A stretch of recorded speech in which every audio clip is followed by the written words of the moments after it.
Hi guys, today I wanted to go over our case studies in plate tectonics that we have covered in class, and then you were to finish them on your own after the quiz for objective 1 and 2. So I wanted to take some time to go over this with you to make sure you have all the correct answers. So first of all, for number 13, at the mid-ocean ridge, are the plates moving apart or towards one another? If you remember, mid-ocean ridge will give us the divergent plate boundary, which means that the plates are moving apart from each other. Okay. For number 14, you are asked to outline the mid-ocean ridge in red, and then put red arrows on the map. So this is your mid-ocean ridge in here, and the mid-ocean ridge makes the plates come apart. Okay, so they are moving away from the mid-ocean ridge. Then you are asked to draw a green line through the mountains, representing the boundary between the two plates, between the Asian and Eurasian, the Indian and Eurasian plate, and it would be located right in here. Okay.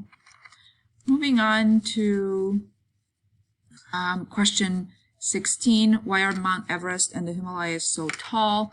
Explain how and why with the motion of the plates.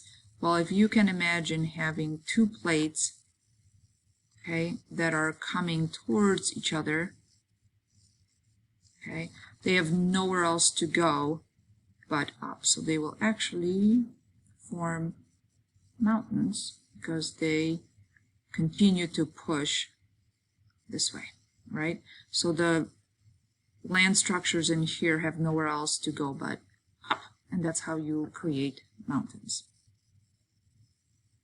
Then we have this little paragraph where you're supposed to make some decisions and fill in the blanks. So as the location of Mount Everest, the plates are moving towards one another. Okay, they're moving towards one another. Neither plate subducts under the other plate and down into the mantle because both plates are made of granite, okay, which has a density that it's much smaller than the density of the mantle, so neither plate can sink into it. Since the plates cannot go down when they smash together, the only direction the plates can go is up, which creates mountains. Okay. Now for this picture here, if you remember, I went over this in class. The thicker blocks represent continents. The thinner blocks are going to represent your oceanic crust. So for the first bullet point, put an arrow on each plate showing its direction. Again, these are the two plates. You have the Eurasian plate, and here is the Indian plate. Okay, and they are smashing into each other. Write basalt or granite on each plate. Well, knowing that this is representing both continental plates, you would know that they are made out of granite. And then this one, since it's an oceanic crust, that would be made out of basalt. Then it's asking you to label the mantle and draw the arrows in it showing the directions in which the magma is flowing. If you remember from our previous lecture, the mantle is below the crust, okay? So the mantle would be right there. And then because we know that the plates are smashing towards each other, then your direction with the material within the mantle would be going this way. Okay, so it has to go in it. It's kind of like a conveyor belt that drags the plates above it. Okay, looking at the Mariana Trench example, the question is asking you to outline the trench in green. Okay, the trench would be this bold line right here. right? Continuing in. And then asking you to put green arrows on the map on both sides of the trench showing the directions. Remember, trench is formed when we have a convergent plate boundary, meaning that the two plates are approaching each other. So this plate is going to come this way, and then this plate is going to be moving this way relative to this plate. Overall, this plate might be moving in this direction, as it's indicated by this arrow, but this plate is going to be moving faster, kind of accelerating this guy in here, but still submerging underneath the west part of the plate. So at the location at the Mariana Trench, are the plates moving apart or towards one another? We already know they are coming towards each other. Where is the plate on the right? The eastern plate subducting at the trench. Both plates are made of basalt, right? Because they are an oceanic crust piece. But the plate on the right is either younger or older. Well, in order for this plate to submerge underneath the one on the left, the one on the right has to be younger. Otherwise, if this plate didn't exist first, so the plate on the left, if this one didn't exist first, the plate on the right would just continue straight on, as opposed to, so if we were to look at it as a cross section, right, you have one oceanic plate, which is this one right here, and then this guy is coming in and submerging underneath it. So if this guy didn't exist, if this plate was not there, this plate would just continue in a straight fashion. So this guy has to be younger because the one on the left had to be there first.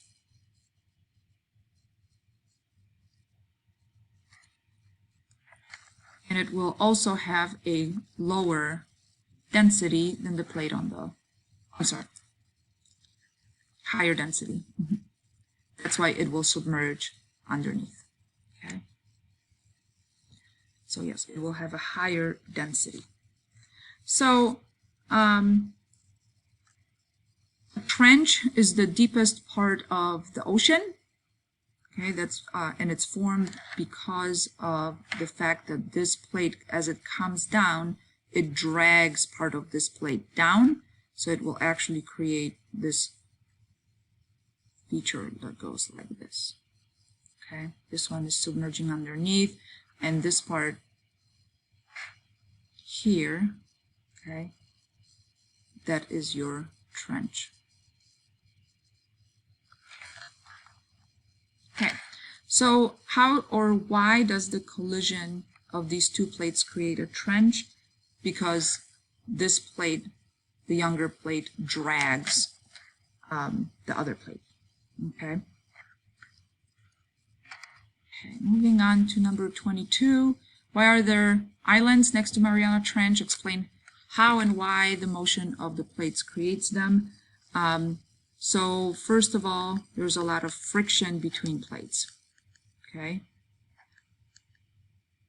And because of that friction, there's a lot of heat. Okay, just as you warm up your hands, rubbing your hands together in the wintertime, plates that are rubbing each other are going to create a lot of heat.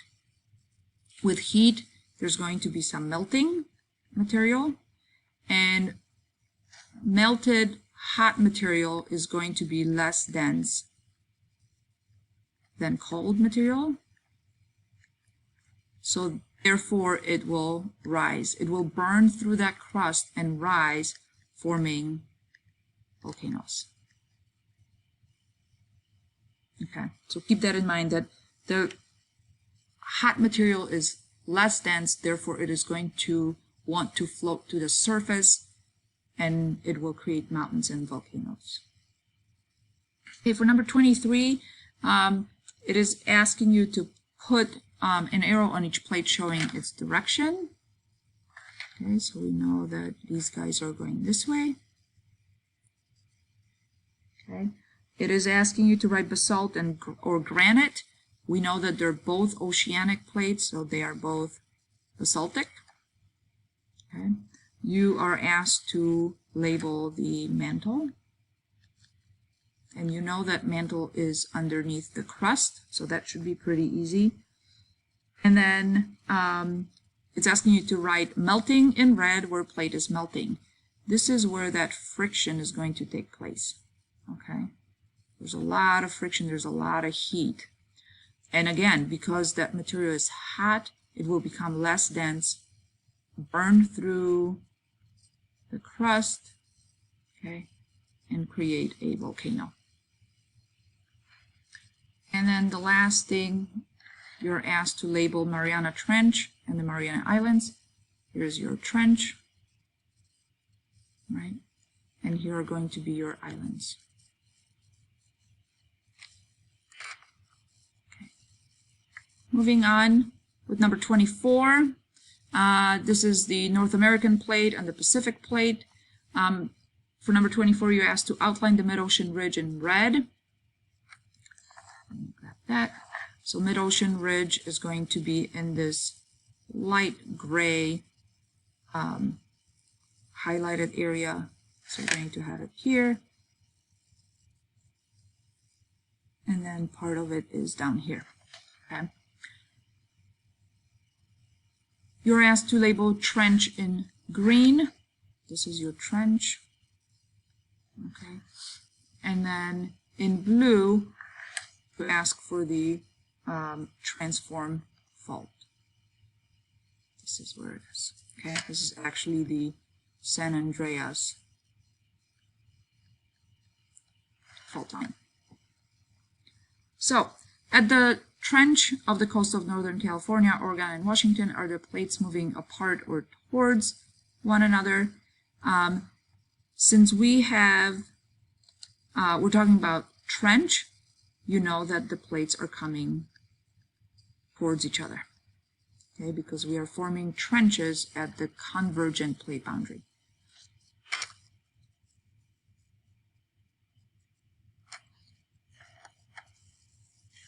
So for number 26, why is the plate on the left, the western plate, subducting at the trench?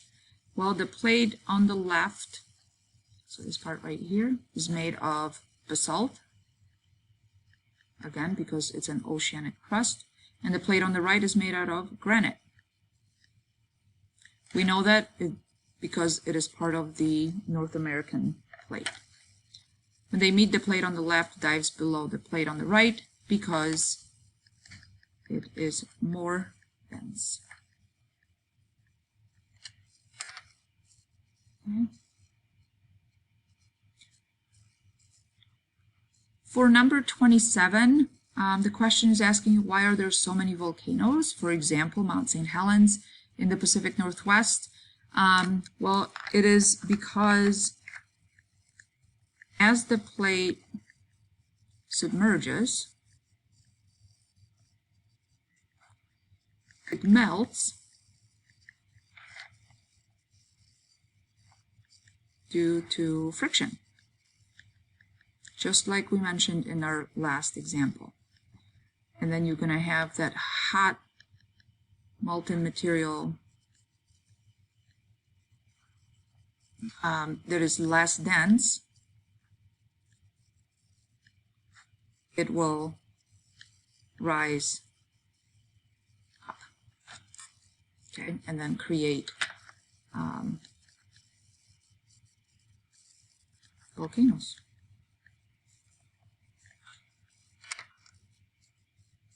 Okay, moving on to number 28. You are again asked to label the figure. Put an arrow on each plate showing its direction. Again, this plate is going to be submerging down. This plate, it might be moving this way. Write basalt and granite on each plate. Again, because this is an oceanic plate, it is going to be made out of basalt. This is a continental plate made out of granite. Label mantle, so you know it is beneath the crust, and draw arrows in it showing the direction.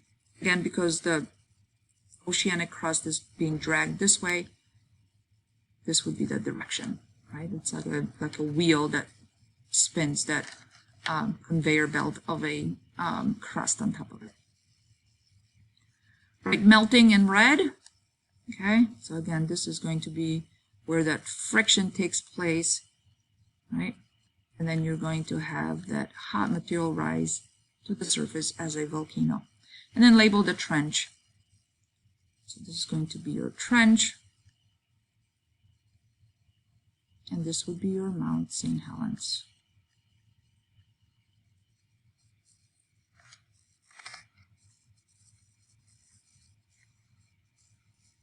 Okay, and our last page here, outline the mid-ocean ridge in red.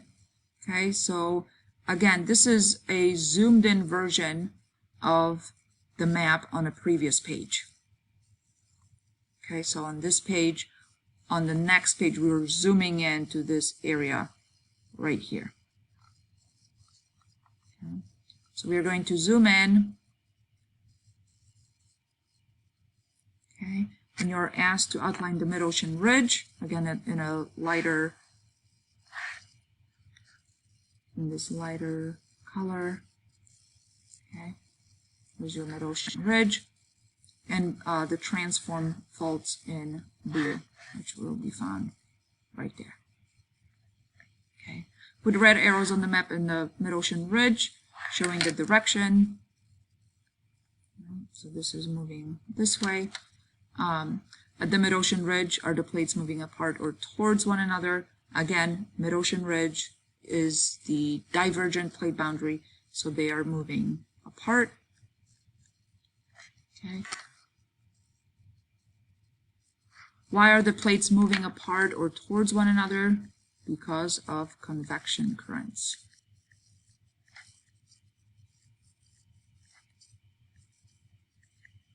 Okay, convection currents. And the way convection currents happen is if you have two plates,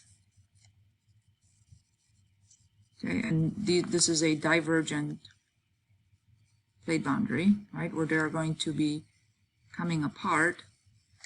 It actually, within the core, okay, you remember there's a lot of radioactive decay happening here.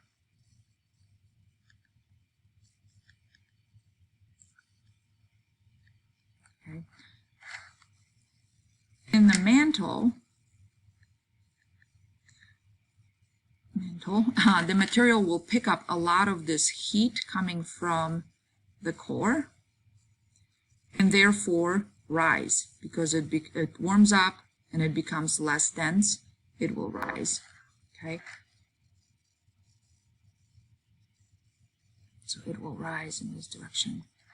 Well, then as it rises, it cools, it loses some of that heat, it will become more dense and then sink back towards the core. The movement of this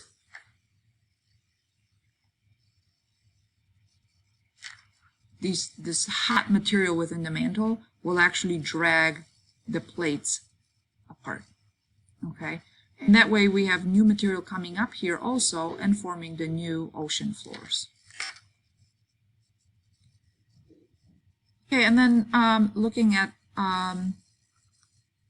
our last diagram in here, for number 32, it is asking you to label the figure, put an arrow on each plate showing its direction.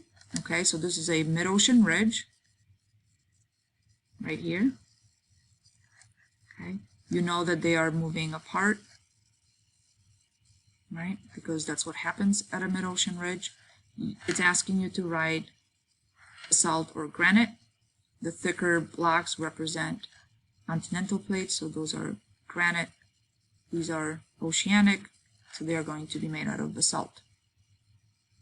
Label the mantle. Well, we all know by now, mantle is located underneath the continental and oceanic plates.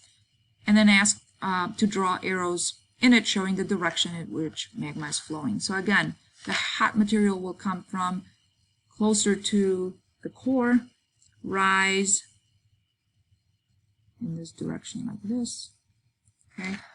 And then as it comes closer to the crust, it will cool and then sink back towards the core. Label the mid-ocean ridge. We already have that. Baja California, and then Mexico over here, right, which relates to the picture above.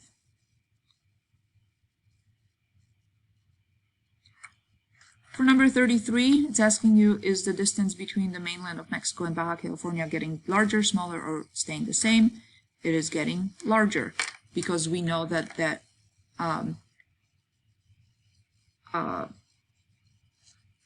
distance between these two is increasing because we have these two plates come apart, right? Therefore, increasing the distance between Baja California and Mexico. It is sometimes said that after a big earthquake, California will fall into the ocean. It doesn't work like this, right? It will never happen. Continental crust is less dense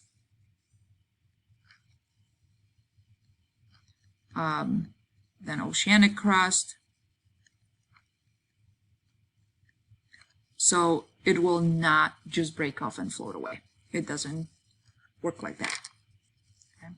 I'm hoping that this video answered some of your questions and that you were able to go through your answers that you came up with and correct them or make sure that they were done correctly by you.